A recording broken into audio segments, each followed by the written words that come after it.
주님께서 아미떼의 아들 요나에게 말씀하셨다. 너는 어서 저 큰 성읍 니느웨로 가서 그 성읍에 대고 외쳐라. 그들의 죄악이 내 앞에까지 이르렀다. 그러나 요나는 주님의 낯을 피하여 스페인으로 도망가려고 길을 떠나 욥바로 내려갔다. 마침 스페인으로 떠나는 배를 만나 배삭스를 내고 사람들과 함께 그 배를 탔다. 주님의 낯을 피하여 스페인으로 갈 셈이었다. 주님께서 바다 위로 큰 바람을 보내시니 바다에 태풍이 일어나서 배가 거의 부서지게 되었다. 뱃사람들은 두려움에 사로잡혀 저마다 저희 신들에게 부르짖고 저희들이 탄 배를 가볍게 하려고 배 안에 실은 짐을 바다에 내던졌다. 요나는 벌써부터 배 밑창으로 내려가 누워서 깊이 잠들어 있었다. 마침 선장이 그에게 와서 그를 보고 소리를 쳤다. 당신은 무엇을 하고 있소? 잠을 자고 있다니 일어나서 당신의 신에게 부르짖으시오. 행여라도 그 신이 우리를 생각해 준다면 우리가 죽지 않을 수도 있지 않소. 뱃사람들이 서로 말하였다.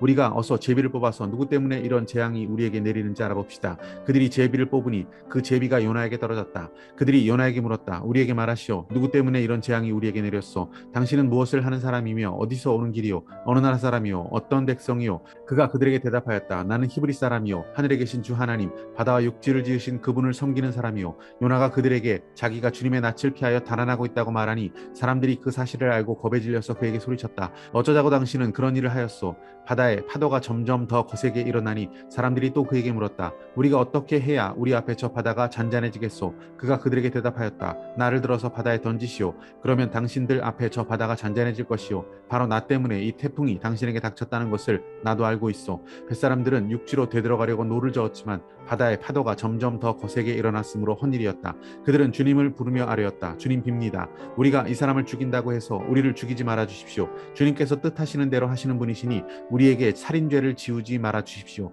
그들은 요나를 들어서 바다에 던졌다. 폭풍이 일던 바다가 잔잔해졌다. 사람들은 주님을 매우 두려워하게 되었으며 주님께 희생제물을 바치고서 주님을 섬기기로 약속하였다. 주님께서는 큰 물고기 한 마리를 마련하여 두셨다가 요나를 삼키게 하셨다. 요나는 사흘 밤낮을 그 물고기 뱃속에서 지냈다.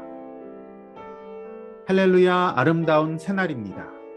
요나는 북이스라엘의 마지막 시기를 살아갔던 선지자입니다. 그 당시 나라의 가장 큰 적은 아수르였습니다. 하나님께서는 요나에게 아수르, 그 수도인 니느웨로 가라. 거기에서 그들에게 회개를 외치라고 하십니다. 한편으로는 매우 무섭기도 했을 것 같고요. 또 그 아수르 사람들이 돌이켜서 구원받게 되는 것을 요나가 바라는 일도 사실은 아니었습니다. 그래서 요나는 니느웨가 아닌 스페인, 저 다시스로 가는 배를 타게 됩니다. 그리고 배 제일 밑창으로 가서 그냥 잠들어 버립니다. 죄 지은 인간에게서는 하나님으로부터 도망치고 싶은 그러한 심정이 발견되는 것 같습니다. 아담과 하와가 인류 최초의 죄를 지었을 때에도 하나님의 낯을 피해서 동산나무 사이에 숨었던 것이 기억납니다. 요나는 하나님의 말씀에 순종하고 싶지 않았습니다. 피하고 싶었고 도망치고 숨어 들어가고 있습니다. 3절 말씀 보시면 욥바로 내려갔다라고 표현합니다. 당시에 이 내려갔다라고 하는 표현은 예루살렘에서 멀어졌다, 하나님으로부터 멀어졌다라는 그러한 방향을 의미하기도 합니다.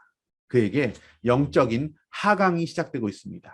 배를 타고도 그는 배 밑층으로 내려갑니다. 거기서도 깊은 잠에 빠져 들어가고 있습니다.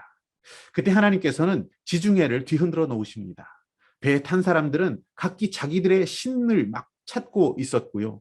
할 수 있는 모든 일들을 다 하고 있었지만 요나는 깊이 잠들어 있었습니다.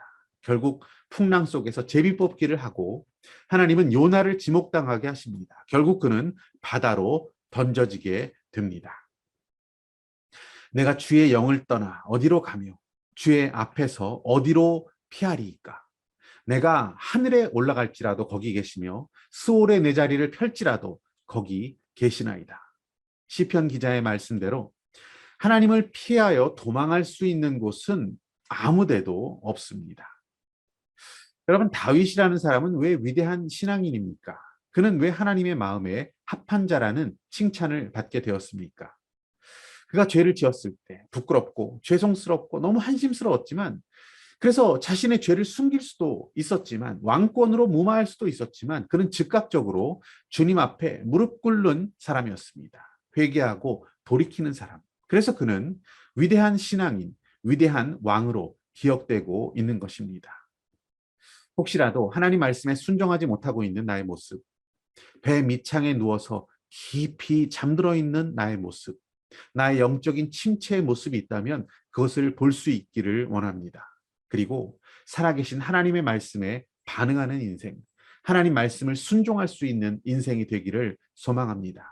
오늘 붙드신 하나님 말씀과 믿음의 결단은 무엇입니까?